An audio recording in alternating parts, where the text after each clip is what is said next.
A União das Casas Espíritas da Zona Norte apresenta O Espiritismo está no ar, um programa que anuncia, esclarece e consola.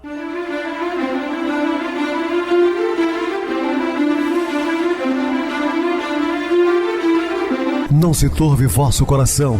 Credes em Deus, credes também em mim. Na casa de meu pai há muitas moradas. Se assim não fora, eu vou-los teria dito, pois vou preparar-vos lugar.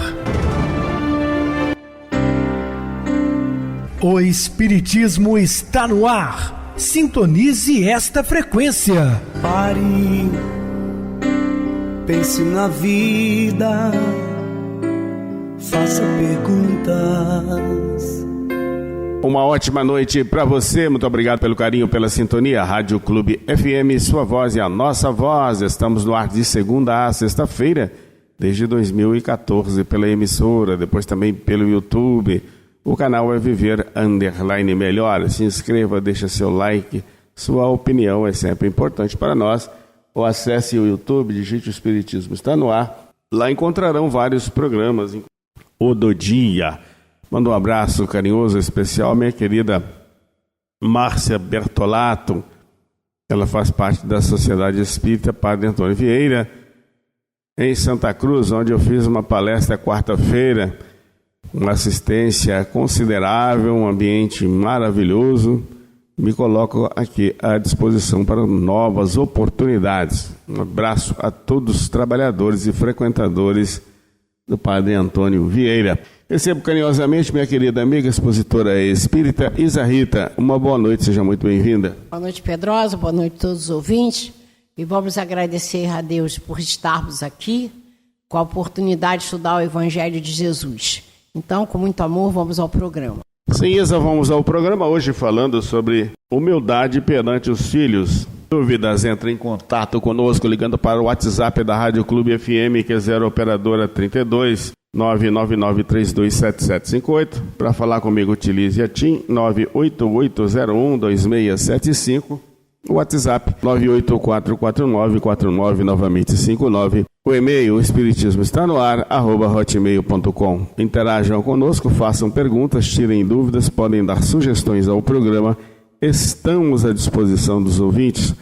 Vamos agora para aquele momento muito especial, que é o nosso momento de oração. Sintonize esta frequência. O Espiritismo está no ar. Momento de oração. Meu Deus, preciso de um ânimo consolador, vigoroso, que me preencha o ser e não me deixe abater frente às dificuldades. A falta de ânimo traz ideias destrutivas, leva-me ao cansaço, à desilusão, ao nada.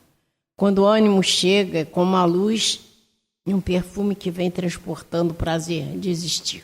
A esperança antes submissa e derrotada reergue-se, rasgando os véus da prostração e da ignorância. Peço-te, Pai, que sustentes o meu otimismo nas lutas da vida e levantes o meu espírito, para manter boa e constante disposição. Vou ao máximo nas minhas capacidades. Reconheço desde agora que sou possuidor de uma força íntima poderosa e o faço com sinceridade. Esforço-me na visão dessa força e vou encontrando ânimo. Tu me fortaleces para me manter de cabeça levantada, olhando para o alto, esperançosa, alegre e comunicativa. Gratidão, Senhor. Estamos apresentando O Espiritismo está no ar. Bem, meus amados irmãos, estamos de volta com o assunto da noite, falando sobre humildade perante os filhos. Portanto, o melhor ambiente em nossa escola planetária para trabalhar profunda cirurgia do mundo íntimo, removendo nódulos de imperfeições e irrigando com virtudes o escrínio de nosso coração. Ouvindo, dialogando, orientando, pacientemente corrigindo com amor e energia serena, teremos próximos os nossos filhos e compreenderão que os temos não como empregados ou subalternos, mas como criaturas queridas e amadas que precisam ser esclarecidas e encaminhadas. Tá aí a importância do diálogo, né, de pais para com os filhos. Lembrando que também cometemos equívocos e às vezes temos que nos desculpar perante os filhos. Isso acontece, né? Temos que ter a humildade de reconhecer e trazer sempre os filhos para o seu lado, tratá-los com dignidade. faz com que a família fique unida, não é? Façamos do verbo ouvir um dos mais conjugados em nossa rotina diária no instituto doméstico. Quantos pais ignorantes, né, que não deixam nem sequer o filho falar? Olha, isso é uma brutalidade, porque às vezes ele está com a razão. Desçamos do pedestal e admitamos nossos erros e mostremos aos nossos tutelados que não somos feitos de material diferente deles, mas sólidos serão nossos argumentos, pois estará claro que sabemos e entendemos o que sentem. Então, muitas vezes temos até que nos colocar no lugar do filho para saber como foi feito certas coisas. E outra coisa também, né? Elogiá-lo quando ele estiver correto, enaltecê-lo, valorizá-lo, isso é muito importante, incentivar o filho. Quantos pais que não fazem isso em nenhum momento? Os filhos esforçam, tiram notas altas, é um aluno dedicado, e os pais são incapazes, né, de incentivar o filho a continuar a permanecer buscando conhecimento. Realizemos com amor, ideal, entusiasmo e alegria a missão de educar os filhos conscientes de que com esforço e boa vontade acertaremos muito mais e que os erros que naturalmente ocorrerão será material de aprendizado e crescimento futuro. Aí sim, plantaremos mais flores que espinhos e como em um jardim, saberemos que ali existem espinhos em meio às abençoadas rosas, proporcionalmente menores que o perfume, a beleza e a satisfação que aurimos diante de tão bonito espetáculo da natureza. Aqui é um exemplo, né? Porque as flores, mesmo com os espinhos, sobressaem. A vida pode nos apresentar dificuldades, mas temos que superá-los. Pais, jamais desanimem em seu mistério. Nosso Pai Celestial conta com a sua dedicação, abnegação, devotamento para a construção do mundo melhor e para a edificação da paz nos corações dos homens e mulheres deste mundo. Nem nos envaideçamos achando que somos mais sábios do que realmente somos. Nem abracemos o perigoso caminho do desânimo, pensando sermos os mais incompetentes da terra. Somos afeitos a erros, estamos sujeitos às mudanças também, devem acontecer, né? E sabemos colocarmos diante da vida e principalmente diante dos nossos filhos. Entendamos que somos o que somos e extraímos o melhor de nós para o labor a que fomos convidados, tendo o ensejo de corrigir o que temos de pior, com o auxílio do nosso próprio esforço e com a ajuda dos companheiros de jornada na vida. Sozinhos somos frágeis, unidos somos fortes e decididos rumando na direção do cumprimento de nossos deveres. Então, nós temos que sermos dedicados aos filhos, porque essa tarefa é grandiosa. Não foi à toa que nós aceitamos receber esses espíritos para a nossa convivência e a nossa responsabilidade total lá no mundo espiritual. Importante recordar essas sábias palavras quando os pais hão feito tudo o que devem pelo adiantamento moral de seus filhos. Se não alcançam o êxito, não têm que se inculpar a si mesmos e podem conservar a tranquila consciência. Isso acontece também quando nós dedicamos tudo, o máximo possível, para auxiliar um determinado filho e ele parte para um caminho tortuoso, a responsabilidade passará a ser dele. Porque diante da nossa consciência no mundo espiritual, não teremos que responder. Porque não fomos pais relapsos. Quando caminhamos na direção do entusiasmo maior da vida universal, compreendendo que somos eternos aprendizes, estamos nos primeiros passos da jornada, que conhecimentos inimagináveis descortinar-se-ão diante de nossos olhos pelo futuro afora, sentir-nos-emos mais felizes e serenos, pois o amanhã significará sempre mais paz e conquistas novas, e a paciência e a esperança nos habitará definitivamente o coração. Portanto, pensemos bastante sobre tudo isso, porque somos todos companheiros na grande viagem da vida. Possamos dar-nos as mãos e contar uns com os outros, porque a amizade é uma das mais belas joias da vida e sempre poderemos usá-la sem medo de perdê-la. Basta sermos humildes. Então, tudo isso está ligado à educação, né, familiar e à educação de um modo geral. A primeira questão que se coloca ao tratarmos da educação é a do ser homem, objeto, meio e fim da educação. Por isso importa, antes de mais nada, refletirmos sobre a sua origem, sua natureza, sua finalidade. As ciências, filosofia, religião têm dado respostas diferentes e às vezes aparentemente inconciliáveis. Esse é o problema. Aliás, toda busca do conhecimento humano nada mais é que a busca do homem em conhecer a si mesmo. Como está na questão 919 do Livro dos Espíritos, conhece-te a ti mesmo, né? Por isso que é importante que o pai se conheça verdadeiramente para auxiliar melhor seus filhos. Toda busca do conhecimento humano nada mais é que a busca do homem em conhecer a si mesmo, estudando-se o homem corporal, pesquisando-se sua fisiologia, sua evolução, esquadrinhando seus neurônios e seus genes. Estuda-se o homem social, observando-se seu comportamento individual e coletivo. Sabemos que somos um ser animal também, pelo corpo, descendente de espécies inferiores, sendo produto da lei da evolução, lei que se manifesta em todos os domínios da natureza física e espiritual. Clã familiar, a importância de uma relação sadia, saudável, né? Onde o homem tem que ser um ser social. A dependência física em que se nasce, a constituição natural das células, familiar, formada pela contingência da reprodução, contínua necessidade de cooperação com seus semelhantes, principalmente os filhos, para sobreviver. A própria carência da afetividade que todo ser humano manifesta. São apenas alguns dos fatores que indicam a sociabilidade inerente ao homem. Dela ele jamais escapará, cabendo-lhe apenas aperfeiçoá-la rumo à fraternidade universal. As manifestações espíritas demonstram que a sua razão, seus sentimentos, suas lembranças, seu saber, suas qualidades morais, residem no espírito que pré-existe, sobrevive ao corpo e cujo destino é a perfeição. Bom, então a gente sabe que nós somos um ser espiritual. O homem é um ser espiritual. E que a gente, na realidade, vive em espírito, ora encarnado e ora desencarnado.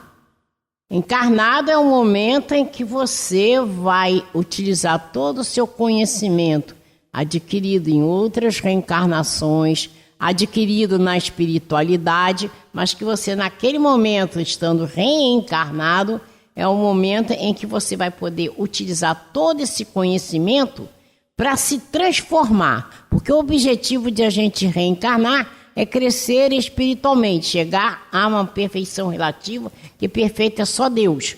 Então, é a oportunidade no reencarne.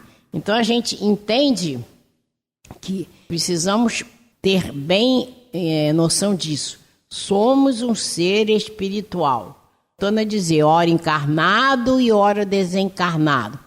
O objetivo é crescimento espiritual, né? Então, esse espírito, e não só o corpo, se desenvolveu nos reinos inferiores da criação antes de atingir o plano da liberdade da razão. E no plano hominal vai progredindo ainda sempre em sucessivas reencarnações até alcançar a condição de espírito puro. Bem diferente do ser perfeito, espírito puro. No ser espiritual manifesta-se a marca da divindade, pela lei moral incrustada em sua consciência, e que ele vai desvendando e compreendendo a necessidade à medida que ele evolui. Então, nós somos o ser espiritual, marca de Deus, da divindade, porque nós temos essa lei moral incrustada em nós. Jesus disse, vós sois deuses, porque existe em nós o conhecimento que a gente tem que buscar em nós, buscar no ensinamento de Jesus para transformarmos tudo aquilo que está dentro de nós em virtude para nós e para os outros. Então, no ser espiritual manifesta-se a marca da divindade. Estou repetindo. pela lei moral incrustada em sua consciência e que ele vai desvendando e compreendendo à medida que evolui. Todos os aspectos do homem percebe-se que há a imanência de Deus na sua natureza. A lei da evolução, tanto no plano material quanto no plano moral, nos faz entrever que a vida tem um propósito, um sentido, uma finalidade. É o aperfeiçoamento de todos os seres. E vejamos-la aplicada na origem material do corpo humano ou na lenta incubação do espírito, desde o átomo até o arcanjo. A nossa trajetória, do átomo ao arcanjo. Ou ainda na esteira da evolução moral que converte o canibal em sábio, o criminoso em santo. Causa-nos sempre deslumbramento e reverência perceber o impulso evolutivo que percorre a criação. O autor dessa lei evolutiva é Deus. Ele está na origem de todas as coisas e também no fim. Onipresente Deus, né? Pois é o alvo de perfeição, beleza e bondade que nos atrai para cima. A sociabilidade humana é outra prova dessa presença de Deus no homem. A inclinação natural do ser humano para o próximo, a necessidade de viver em comunhão com os outros de sua espécie revela a fraternidade dos espíritos, filhos todos de um mesmo Pai, cuja lei máxima é o amor.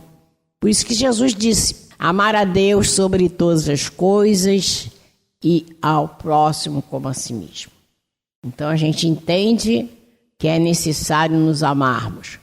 Nós vamos nos amar quando a gente tiver entendimento de que nós precisamos fazer nossa reforma íntima, que nós precisamos crescer espiritualmente, precisamos lapidar nossas imperfeições, precisamos buscar as virtudes que estão latentes em nós e fazê-las brotar para nós e para os outros.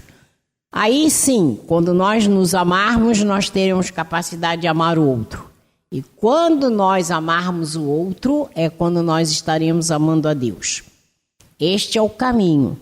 Então, lembrando que quando a gente faz a nossa reforma íntima, nós temos que fazer a caridade ao próximo. Isso é o amor ao próximo. A caridade pode ser material ou caridade moral. Somos filhos do mesmo Pai, somos irmãos, então nós temos que nos olhar como tal e agir como tal. Não é só pensar no nosso núcleo familiar, minha mãe, meu pai, meus filhos, a eles eu dou toda a preferência. Não, nós temos que ter um entendimento desse desapego àqueles que estão ao nosso redor. Não é desapego para não amar, não. É o desapego de dar preferência a. Todos temos que olhar todos por igual, porque somos filhos do mesmo Pai. A gente lembra, Kardec diz, fora da caridade não há salvação. E é isso que nós temos que entender. Nós temos que olhar as pessoas com o olhar de Jesus, fazer a ela todo o possível, porque a gente tem que pensar, o que gostaria que fosse feito para nós vamos fazer para o próximo. Esse é o caminho. E para isso que a gente está reencarnado. Para fazer esse trabalho, para fazer esse caminho traçado por Jesus, né? E afinal, pela natureza inteligente criadora do homem, sua potencialidade infinita de saber, amar e criar, fica evidente porque a Bíblia nos diz que o homem foi feito à imagem e semelhança de Deus. No Espírito mora a centelha divina que nos faz seus herdeiros cósmicos. E se todo homem na Terra participa de uma natureza tríplice, ou seja, animal, social e espiritual, existe uma gama infinita de manifestações que são próprias de cada individualidade. Do geral, portanto, passemos ao particular. O conceito de individualidade é talvez o mais importante para uma prática sensata da educação. Aliás, quem compreende o que é o homem em sua essência, respeitará o caráter de singularidade que cada ser humano possui. Aí eu me lembro de Eurípides e Barçanufo, né, que por volta de 1900 e pouco, ele tinha uma escola onde ele trabalhava os alunos dessa forma, buscando a sua singularidade, buscando a sua individualidade e reforçando ali a educação para que aqueles alunos pudessem florescer aquilo que eles traziam de dentro, né? Então, é assim que deveria ser a educação dentro de casa e educação também na escola, buscando a individualidade, potencializando o que é de bom e tentando trabalhar, então, para que nossas crianças, né, sublimem o que há de errado. Trabalhar para o crescimento espiritual, né? Então, analisemos, assim, 3 aspectos que caracterizam a individualidade. Seu grau evolutivo. Em que ponto cada qual está na escala sensorial que separa a animalidade da angelitude? Não há 2 pessoas que estejam exatamente no mesmo degrau de evolução espiritual. As individualidades que mais se afinam são as que estão mais equiparadas nesse sentido. Mas as variações são infinitas. Então não tem ninguém igual a ninguém no estágio evolutivo, cada um está no seu degrau. Mas há mais ou menos um consenso, né? Então, nesse aspecto, tem que se trabalhar a individualidade, como a gente viu. Não existe ninguém igual a ninguém. Então, as individualidades que mais se afinam são as que estão mais equiparadas nesse sentido. Mas as variações são infinitas. Algumas mal saíram do domínio dos instintos animais, tendo apenas começado seu desenvolvimento intelectual moral. Outras estão adiantadas em inteligência, mas revelam ainda grande indigência em moralidade. Muitas possuem bons sentimentos, mas são deficitárias em seu desenvolvimento mental. Raras sobre a Terra já estão no grupo da angelitude, tendo se libertado completamente dos instintos mais grosseiros, revelando equilíbrio entre sentimento e intelecto. Bom, se aqui no planeta de provas e expiações tiver alguém que já se aprimorou bastante, ele não vai ficar no planeta Terra. A gente tem essa noção. Vou dar um exemplo. O Bezerra de Menezes desencarnou em 1900. Quando foi em 1950, Nossa Senhora mandou a Celina buscá-lo para que ele saísse da órbita da Terra, porque eles já tinham progredido. E aí o Bezerra pediu para que ele pudesse ficar, porque ainda quando tivesse muitos sofredores, né, aqui na Terra, ele gostaria de colaborar. Aí quando chegou no ano 2000, já passaram 100 anos do desencarne dele, mais 50 anos do primeiro convite, veio o segundo convite. Nossa Senhora manda a Celina convidar a Bezerra a sair da órbita da Terra. E mais uma vez, ele pediu humildemente que ele continuasse aqui para ajudar todos aqueles que ainda estão na retaguarda. Isso aí. Então, é assim que funciona, né?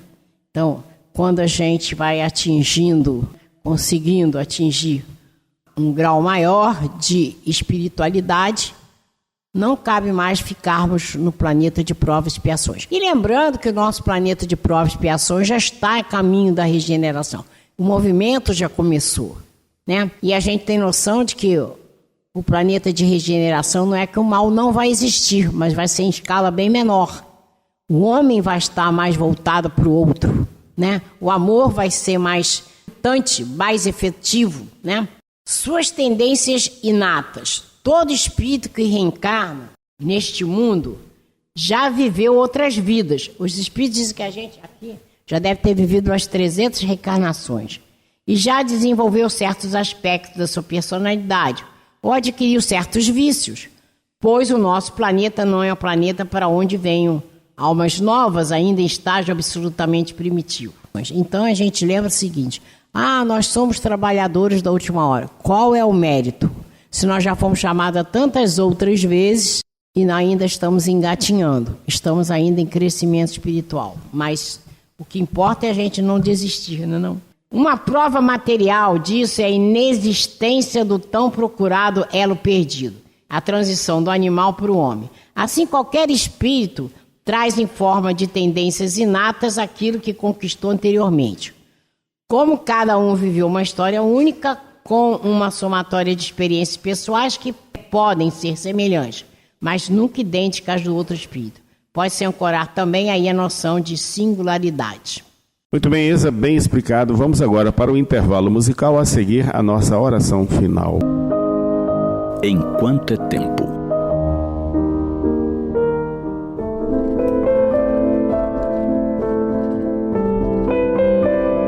Foi em torno dos 12 anos. Pedro nem lembrava o que acontecera, mas deixara de falar com seu pai. Moravam na mesma casa, mas nunca mais trocaram uma palavra. Nenhum cumprimento, ou licença, por favor, ou à mesa, por gentileza, passe-me o pão. À medida que os anos se sucediam, crescia a raiva de Pedro por aquele homem. Não gostava de vê-lo, de ter que privar dos mesmos cômodos. Era uma guerra surda todos os dias. Dardos de raiva, chispas de ódio eram lançados de um contra o outro. Quando se casou, Pedro considerou que agora poderia respirar livremente em sua própria casa. Não precisaria olhar para aquela figura. Aos 32 anos, certa noite, Pedro sonhou que seu pai havia morrido. O que poderia lhe constituir um alívio, ao contrário, lhe trouxe muita tormenta. Lamentou a perda do pai. Estranho, mas esse era o sentimento. De perda, de não ter aproveitado o que aquele homem poderia lhe ter oferecido, de como poderiam ter vivido bons anos juntos. Despertando, deu-se conta que fora somente um sonho. Pensou que teria tempo de ir ao encontro do pai e se entenderem. Mais do que depressa, foi o que ele fez. O sonho lhe soara como um aviso, um alerta. Lembrou que alguma vez leram um trecho do Evangelho em que Jesus recomendava algo como se entender depressa com o adversário enquanto há caminho com ele. Pedro foi à casa do pai. Após 20 anos de mutismo, cumprimentaram-se. Houve emoção, abraços, desculpas de um lado e de outro. Depois desse dia, por todos os anos seguintes, não deixaram de conversar todos os dias. Fosse um breve telefonema, uma mensagem de voz no celular, um vídeo na rede social. Rolaram os anos. Pedro descobriu no pai um grande amigo. Alguém com quem podia contar em dias de tempestade, de dúvidas. Alguém que conheceu os netos, viveu com eles momentos de alegria, descontração. Então um dia, o sonho se concretizou. O pai morreu. E Pedro sentiu falta das conversas, das mensagens, dos conselhos, até dos lanches rápidos em certos finais de tarde. Uma noite recebeu, em sonho, a visita do velho pai. Ele parecia rejuvenescido. Veio ao seu encontro de braços abertos. Abraçaram-se tão longamente que, quando acordou pela manhã, Pedro trazia a exata impressão dos calorosos braços de seu pai ao redor do seu pescoço. Como aquilo lhe fizera bem, o reconfortara. Intimamente, agradeceu a Deus por ter atendido ao alerta e ter usufruído da presença de seu pai na terra.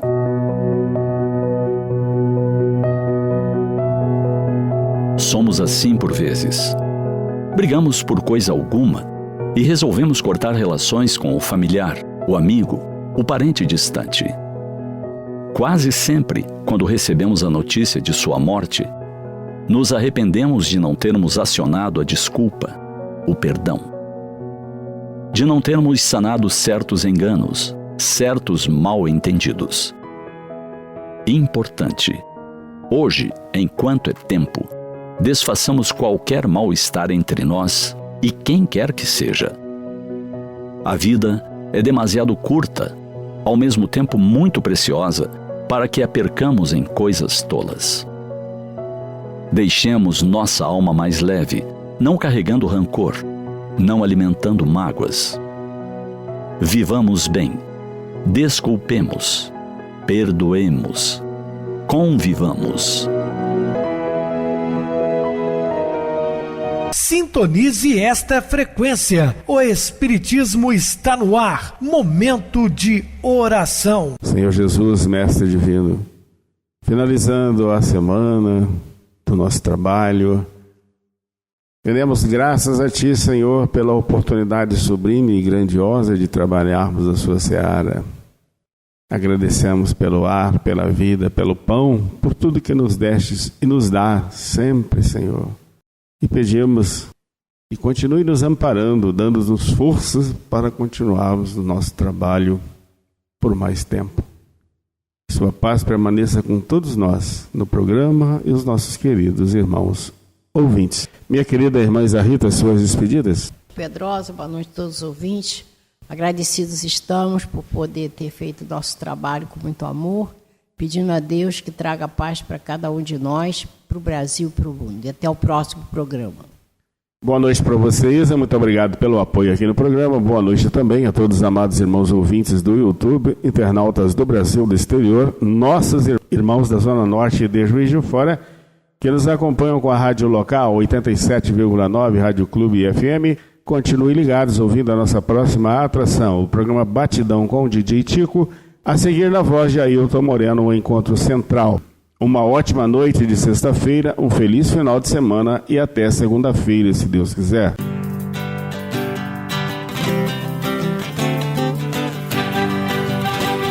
A União das Casas Espíritas da Zona Norte apresentou O Espiritismo está no ar, anunciando o Evangelho de Jesus, esclarecendo sua mensagem, consolando corações.